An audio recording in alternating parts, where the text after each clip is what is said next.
보실 성경 말씀 요한복음 3장 19절입니다. 그 정죄는 이것이니 곧 빛이 세상에 와서되 사람들이 자기 행위가 악함으로 빛보다 어둠을 더 사랑한 것이니라. 아멘. 사람이 죄인이라는 것을 어느 정도 또 어디까지 고백할 수 있는가 하는 것인데, 사회적으로 제도적으로 정해놓은 법에 어긋나지 않으면 죄가 아닌 것 같아도 우리는 또 양심의 죄라는 것이 있고 도덕적인 죄라는 것을 또 느낄 수가 있을 것입니다. 그런데 이 지구촌에서의 이 고통스러운 삶 그리고 죽음에 대해서는 누구나 이길 방법이 없습니다. 종교를 만들고 해도 여러 가지 방법일 뿐이지 모두가 다 정답을 내리지 못하고 대체로 다 막연한 그런 추산일 뿐이지 구원이라는 명확한 것을 같이 공유할 만한 그런 종교나 지식이 없어요.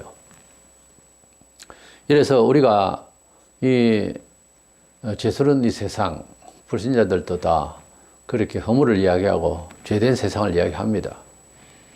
우리가 하나님 앞에서 죄를 지었다고 할 때는 하나님의 말씀을 벗어났다는 이야기고, 그 하나님의 말씀을 벗어난 상태에 있어서의 그 고통스러운 삶의 연속, 그리고 죽음이라고 하는 최후의 그 낭망, 그리고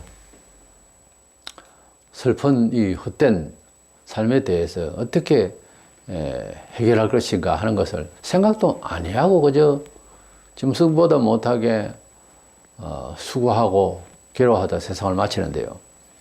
우리는 성경상 이 고통과 죄에서 벗어날 수 있는 확실한 길을 하나님으로부터 받았기 때문에 예수 믿고 죽어서 천국 갈 때까지 우리가 고생을 좀 하더라도 대충 참고 살다 가는 거다, 이런 식으로 믿을 것이 아니고 사후의 세계를 책임지시고 하나님께서 우리를 영생을 허락하셨다면 지상의 삶에 대해서도 분명히 성경은 우리에게 평안을 주시고 죄에 따르는 고통에 대해서 다르게 해석을 하거나 그래서 자기 성숙을 위한 좋은 길로 이렇게 이해되어지게 하시고, 그렇게 억지로 생각을 한다는 것이 아니라 또 성화시켜서 우리가 또 복이 되고 그런 죄의 고통에서 벗어날 수 있도록 하나님께서 또 은혜를 주시고자 하신 것입니다. 이것을 알고 우리가 예수를 믿어야 될 것입니다. 그래서 소요로 문답이 오늘 죄의 벌에 대해서 말씀을 나누고자 합니다. 문제 17번. 그 타락한 인류를 어떠한 상태에 빠뜨렸습니까? 그러니까 사람이 하나님 앞에서 죄를 짓고 어떤 하나님의 행위를 받았느냐. 그 타락한 인류를 죄와 비참의 상태에 빠뜨렸습니다. 이렇게 답하게 됩니다. 우리가 죄인이라고 하는 사실을 좀 더 우리가 염원하는 그런 평안과 행복의 기준에서 보면 다 고통스러운 거잖아요. 삶이라고 하는 자체가 사실은 거진 고통의 세월입니다. 에베소 2장 3절에는 전에는 우리도 다 그 가운데서 우리 육체의 욕심을 따라 지내며 육체와 마음이 원하는 것을 하여 다른 이들과 같이 본질상 진노의 자녀이었더니, 본질상 진노의 자녀였다. 하나님을 떠나 있는 상태에는 하나님의 진노를 받은 상태다, 그런 말이에요. 우리도 다 그 가운데서 우리 성도된 우리들도 다 그 가운데서 진노받은 상태였다. 그러면 지금은 그리스도 안에서 그 진노에서 벗어나야 됩니다. 하나님의 형벌, 하나님의 그 간섭하지 아니하시고 내버려둔 상태, 이런 비참한 꼴에서는 벗어나서 하나님의 사랑과 간섭 가운데 살고 하나님 주시는 평강 가운데서 살아야 성도로서 그런 권리를 또 주셨고 자녀된 그런 권세가 있는 겁니다.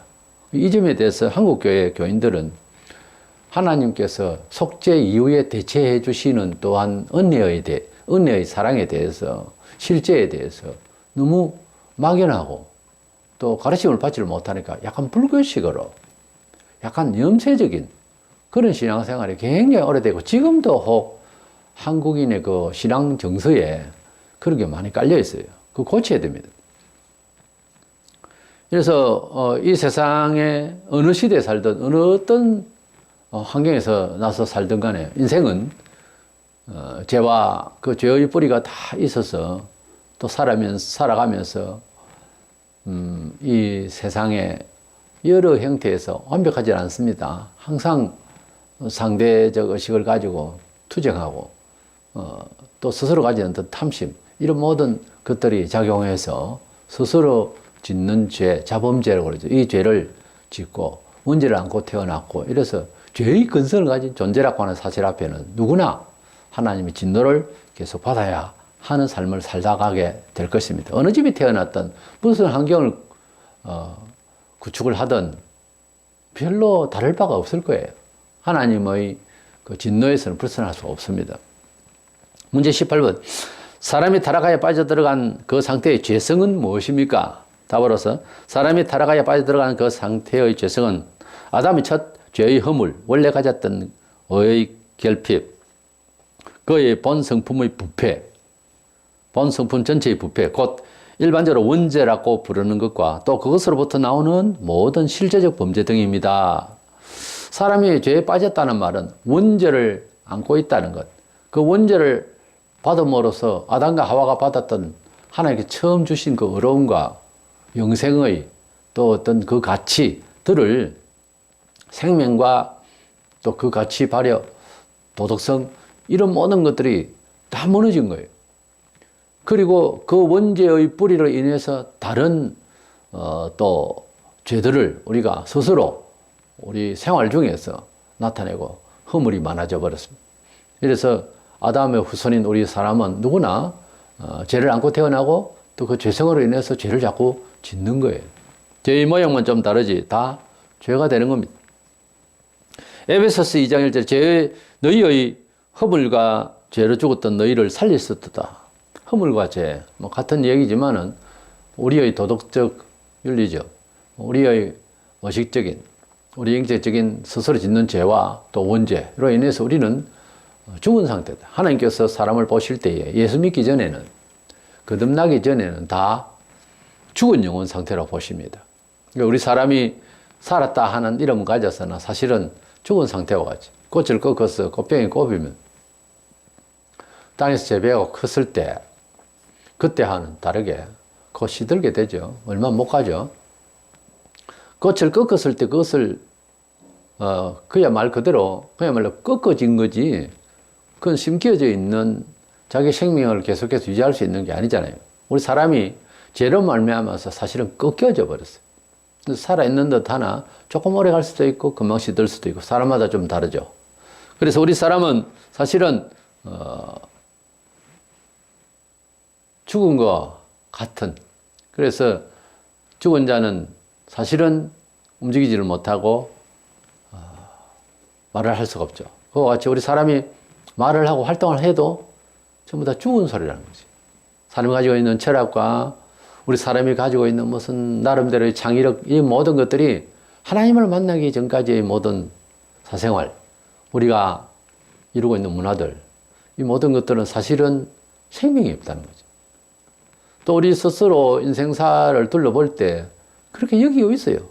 허무하다. 왜 그렇게 생각하니까 죄로 인해서 하나님이 보실 때에 하나님이 힘주시고 하나님이 지혜를 주시고 하나님이 인정하실 만한 일을 꾸며낼 수가 없어요. 죄로 인해서. 죄와 허물로서 다 무너졌어요. 그것을 칼빈주의 정통신학에서는 전적 무능력, 전적 부패를 말합니다. 우리 사람의 영혼은 이래서 죽은 상태입니다. 마태복음 15장 19절에 마음에서 나오는 것은 악한 생각과 살인과 간음과 음란과 도적질과 거짓 증거와 회방이니, 우리 사람 속에 있는, 마음속에 있는 것이 이렇게, 당시에 유대인들을 먼저 지적하신 말씀이지만은 그렇게 죄와 허물로서 가득하다는 것입니다. 그래서 우리 사람이 걸어 다니고 활동하고 뭐 한 100살까지 살고 한다 하지만은 하나님께서 보실 때는 죽은 사람을 보셨기 때문에 예수님께서 전도를 하실 때 내 말을 듣는 사람은 살아나리라. 지금도 살아난다. 그 살아난 영혼이 살아난다 그 말입니다. 다시 말해서 육신에 살아서 움직이고 말하고 있는 것 자체도 사실은 살아있다기보다는 죽은 상태다. 죽어 있는 상태이기 때문에 영혼이 먼저 살아야 된다는 겁니다. 문제 19번에 사람이 타락하여 빠져들어간 상태의 비참함이 무엇입니까? 답은 모든 인류는 그들이 타락을 말미암아 하나님과의 교제를 잃었으며 그의 진노와 저주 아래에 있으며 따라서 이 생을 온갖 비참 속에서 지내며 죽게 되며 그리고 지옥의 영원한 고통을 당해야만 하는 것입니다. 우리 사람이 하나님을 떠나서 가장 안타깝고 답이 없는 것은 하나님이 있다 없다에 대해서 모르는 겁니다.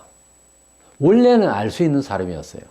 원래는 하나님 앞에 잘못했다, 우리 선조가 잘못했다, 내가 거기서 보았다, 뭐 이렇게 말할 수 있는 정도로 감각이 있었는데 세월이 한참 지나면서 하나님이란 분에 대해서 아예 기억을 못한다 이거죠.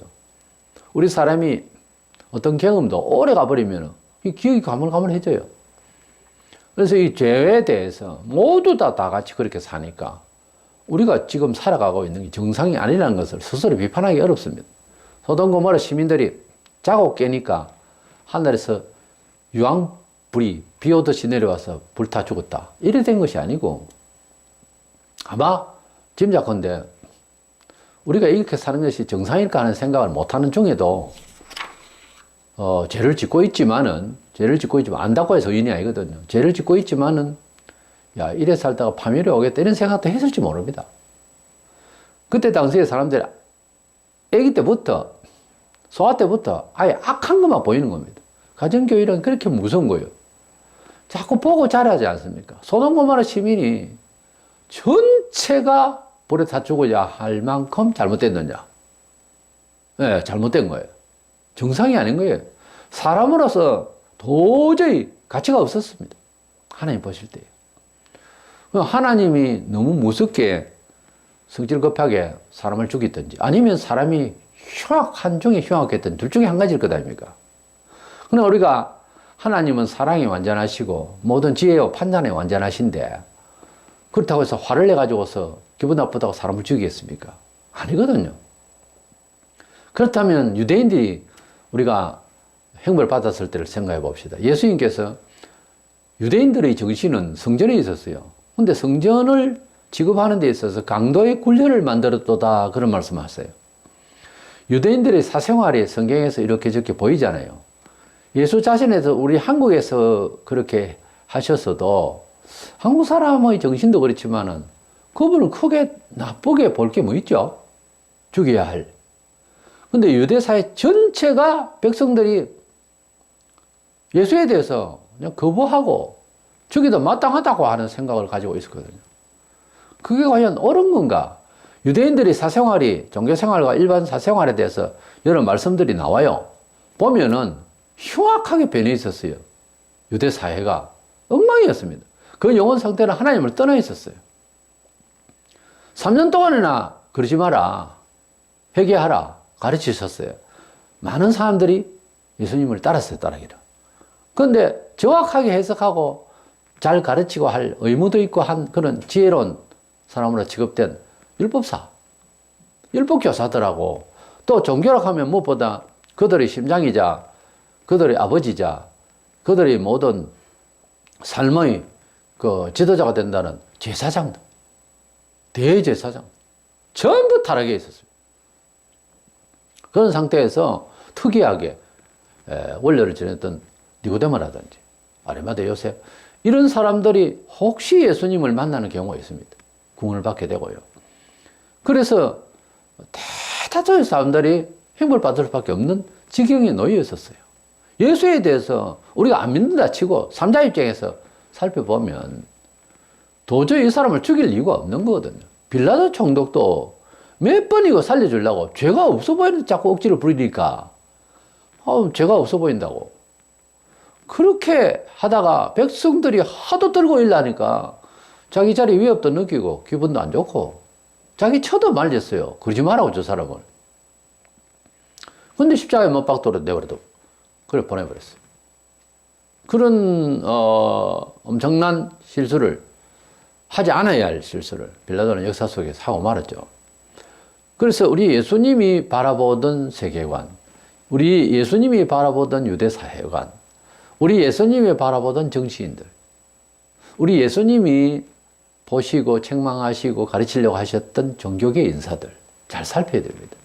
그대로 우리가 받아야 돼요. 지금도. 소돔 고모라 시민들도 도저히 사람들이 그걸 먹었다는 거예요. 가룟 유다도 몇 번이고 돌이키려고 하시는 모습을 우리가 볼 수 있습니다. 언지를 줬어요. 근데 가룟 유다는 결국은 3년 동안이나 동고동락을 하면서 거기에서 동거하던 제자들 틈에서 뭘 배웠길래, 도대체 마음이 얼마나 닫혀있길래 3년이라 하면은 정말 서로 숨소리가 들릴 정도로 가까이서 밥도 먹고 그렇게 지냈을 건데 결국은 예수를 배신하게 되는, 그래서 예수님은 구조로 도저히 믿어지지 않는 그 유다에 대해서 예수님이 뭐라고 그랬습니까? 안 났으면 좋아할 뻔했다 그랬어요. 차라리 저럴 바안 났으면 지한테 좋을 뻔했다. 노아 시대 때도 마찬가지입니다. 온 세상이 하나님 앞에서 걸러먹은 거예요. 도저히 사람이 될 수가 없네요. 다 썰어버리고 노아 8식구만 살렸다. 이런 거에 대해서 우리가 의문을 많이 가질 수가 있는데요. 아실 것은 오늘날 이 시대에 살아가는 우리 정서 그렇습니다.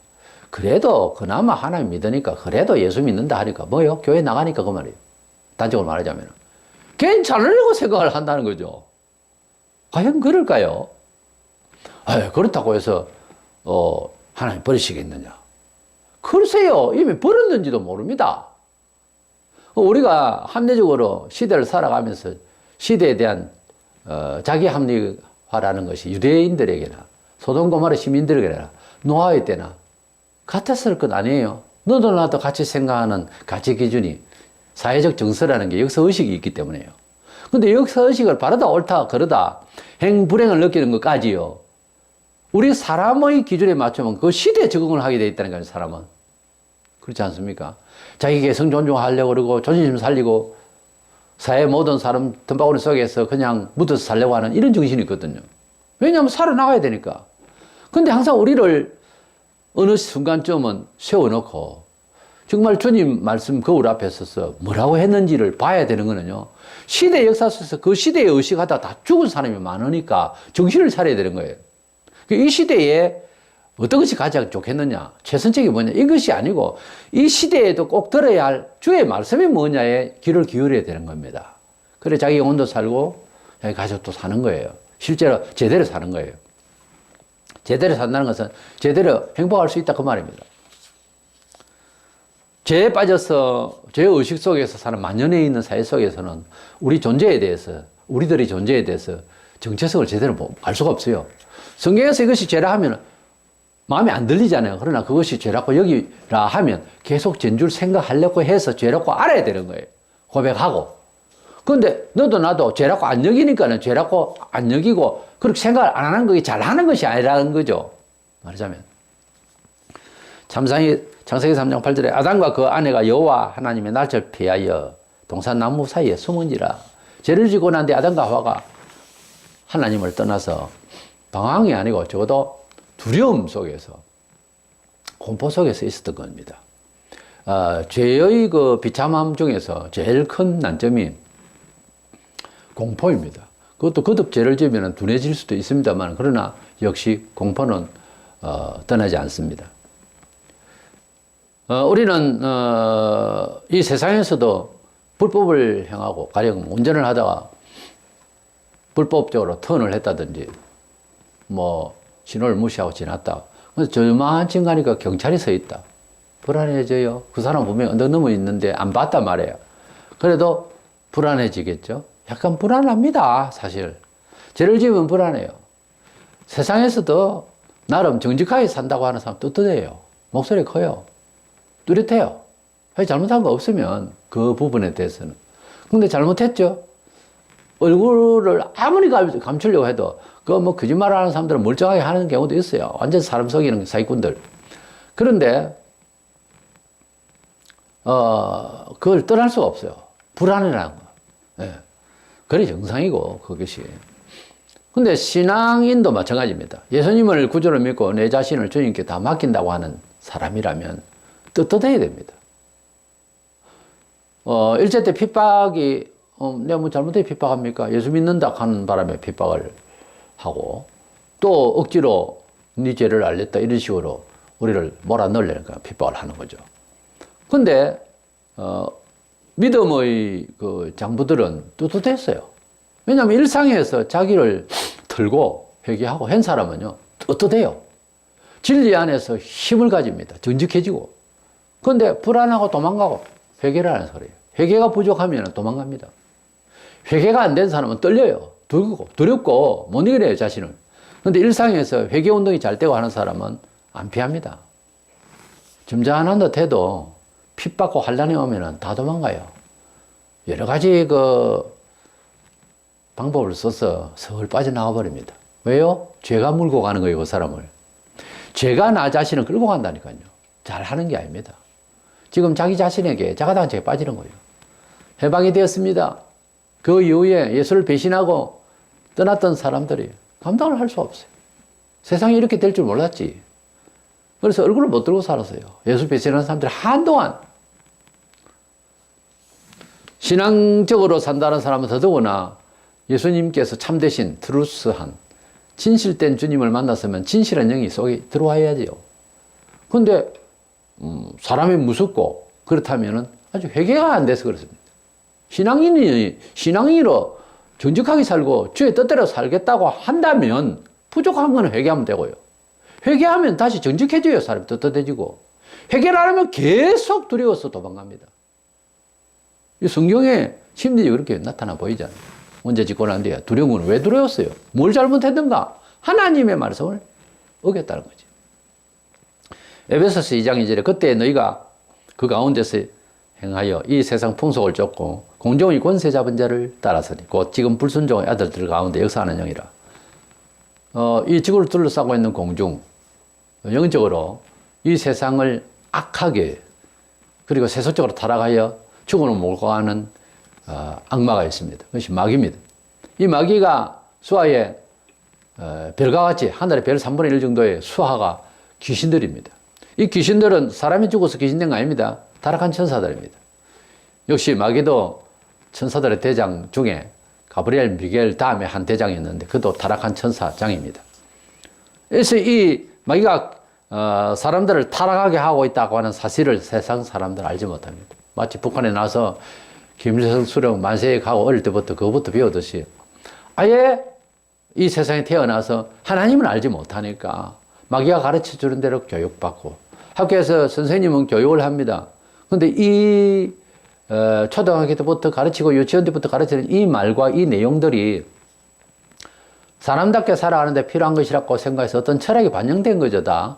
서양이 가르치는 거 동양이 가르치는 거 좀 다릅니다. 그죠? 근데 이것이 마귀가 가져다 준 건지 하나님이 가져다 준 건지 모르잖아요. 근데 미션 계통에 있는 사람들은 하나님께서 말씀하시고 하나님께서 세상을 운영하시는 토대 위에서 근거를 가지고서 기록된 책이 있을 거다면 교과서라도 그는 상당한 좋은 영향을 끼칠 겁니다. 근데 미션이 아닌 미션 스쿨이 아닌 그런 계통이라면은 당연히 하나님이 없는 가운데서 세상 문화 속에서 건져진 이런 말들을 가르치겠죠. 예, 동양거래 상고 같으면 공자왈, 맹자왈이 숨어 있을 것이고 기반이 되어 있을 것이고 윤리 도덕주의로 좀 되어 있을 겁니다. 모든 책들이. 그거 모르고 선생님은 국어산수 사회자연 뭐 이렇게 가르치고 수학, 과학을 가르칠지 모르지만 철학을 가르치고 역사를 가르치지만은 그것이 하나님이 평가하시는 내용이 아닌지인지는 생각 못 하잖아요. 그래서 우리 사람이 가지고 있는 모든 사유의 체제가 결국은 허무하고 죽음을 이기지 못한다면 다 마귀 겁니다. 그렇게 말하면 기분 나쁘다지만 마귀가 이 세상을 지배하고 있다는 사실이 성경에서 말하고 있는 우주론이에요. 그렇기 때문에 우리가 속고 있는 거죠. 마귀는 속이는 거거든요. 우리 사람이 가지고 있는 지식은 어쩌란 말이냐. 원래는 버려야 됩니다. 전통? 그거 아니에요. 아무것도 아니에요. 그 속에서 우리는 탈피하고 새롭게 태어나야 됩니다. 새롭게 사유를 출발하는 겁니다. 우리가 의식이, 우리의 평가가 그렇게 안 되더라도 그렇다 하면 그런 줄 알고 하나님의 말씀을 따라가는 것이 우리에게 유익하게 되는 거죠. 마태복음 25장 41절 또 왼편에 있는 자들에게 있을 때 저주를 받은 자들아 나를 떠나 마귀와 그 사자들을 위하여 예비한 영원한 불에 들어가라. 사실은 지옥불은 마귀하고 귀신들을 보내려고 만들었지만 그들을 섬기고 있으니까 마귀를 섬기니까 귀신들을 섬기니까 그들이 있는 곳으로 보내버리겠다는 거예요. 이것이 최후의 우리 사람이 받은 비참함입니다. 우리 사람이 비참하면 세상에서 못 살고 그래 북한에서는 뭐 아주 고통스럽게 살겠다 죽이거나 이런 벌이 있고, 이 세상에서도 문명국가가 있고, 그리고 여러 가지 문화적으로 열악한 환경에 사는 경우도 있습니다. 동치대에 살고 같은 나라에 살면서도 갑질 문화 속에서 고통을 많이 겪고 엉뚱하게 해를 당하는 사람도 있습니다. 근데 그보다 더 고통스러운 것은 지옥입니다. 이 세상에서 문화생활이라고 하는 것이 잘 먹고 잘 살고 침대에서 자고 일어나고 편안하다 하는 것이 행복하다 싶어도 그것하고 바닥에 자고 하는 것하고 큰 차이가 있는 것 같아도 습관이 되면 큰 차이 없어요. 근데 이 세상에서 고통스럽고 왜 나만 이렇게 불행이 있나 싶어도 그 가운데서 하나님을 만나서 천국을 소망할 수 있다면 성공한 사람입니다. 근데 이 세상에서 돈과 명예를 운 좋게 그리고 노력하는 대로 다 된 사람이 행복하다 싶어도 천국을 알 수 없다면, 그 바람에 천국을 생각하기 위해 겸손해지지 않는다면 불행입니다. 우리 사람이 100세 살고 죽고 난 뒤에 아무것도 없다면 그 사람이 성공이겠죠. 그러나 영원토록 살아가야 할 다음 세상이 있습니다. 이것은 장사가 없어요. 그렇게 볼 때 긴 세월을 보면 우리 사람이 가지고 있는 행불행의 요소인 이 세상의 환경적인 요소 가지고서 그렇게 슬퍼하고 웃고 할 것이 아니라는 거죠. 희비가 이 세상에 있는 거 가지고서 결정할 그런 감성을 나타낼 일이 아니라 그 말이에요. 예수께서 이 세상에 오신 목적, 예수께서 이 세상에서 교회를 세우신 목적, 우리를 하나님 자녀 되게 하신 목적 중에 하나님 나라에 갈 뿐만 아니라 이 세상을 살아가는데도 죄로 인해서 우리가 비참하게 이 세상의 마귀에게 당했던 것에서 우리는 헤어나야 됩니다. 이것을 신자들이 생각을 잘 안 하려고 그래요. 살동은 내가 알아서 살고 예수님 감사합니다. 천국만 보내주세요. 이러고 이제 되게. 이건 잘못된 거예요. 요한일서 3장 8절에 하나님의 아들이 나타나신 것은 마귀의 일을 멸하라 하심이라. 그래, 예수께서 이 세상에 오신 이유가 우리 죄를 위하여서 십자가에 돌아가실 뿐만 아니라 부활하심으로써 우리에게 또한 세상 살아가는 일에 승리를 주시고자 하는 것입니다. 단순히 예수님의 죽으심과 부활 사건 자체의 대단함, 이것이 아닙니다. 그런 평가로 그치는 것이 아니고, 예수님께서 살아나셨다는 것은 죄의 비참함에서 우리는 회복을 시키기 위한 본보기입니다. 우리가 비록 부활을 안 했지만은 부활된 정신을 가지고 이 세상을 살다가 마침내 부활하게 되어야 하는 것입니다. 그런데 예수님이 왜 묻습니까? 죽어서 천국 가려고. 이 세상은요, 알아서 산다고. 이렇게 되는 것은 잘못된 거예요. 오늘 우리는 죄와 벌에 대해서, 죄의 벌에 대해서 알았습니다. 죄는 하나님을 떠나 있는 상태에서 원죄와 우리의 허물로서 인해서 세상을 살아가는 모든 것이 다 죄입니다. 근데 예수 안에서 거듭나고 우리 예수님이 우리 죄를 위하여서 또 죄뿐만 아니라 비참하게 살아가야 병과 고통과 모든 세상의 모든 열악한 죄된 세상 것을 다 짊어지셨어요. 그걸 아셔야 됩니다.